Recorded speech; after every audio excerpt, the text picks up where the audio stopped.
Select the clone brush tool in the Tools panel, select a brush in the Brushes panel, and then set Aligned. That's going to be the default setting. So Aligned, and now set a reference point. Hold down the Alt or Option key and click that layer and apply. And as you apply it, what happens, because of the alignment set to on, it will be applied as is in the document. So if you release the mouse and apply again, it will still continue with the same position it had beforehand. And you can see you then build up very rapidly the entire image. However, if you go up to the alignment and set it to off, it won't do that.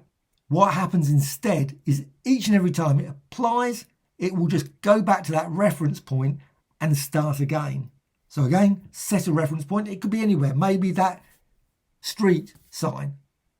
And now as you apply it, because it's not aligned, it will use that T and it will apply it again. Next time you apply it, the brush stroke, apply it again and release, apply it again. And each and every time, because of that alignment not set on, you will end up.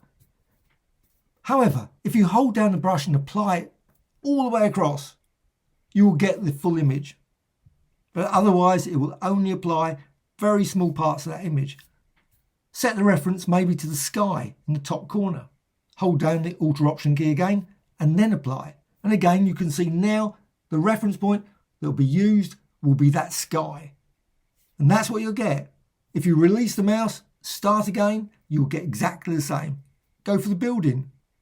And again, apply it and you can see the building will be used as that central point. Release the mouse, it starts again.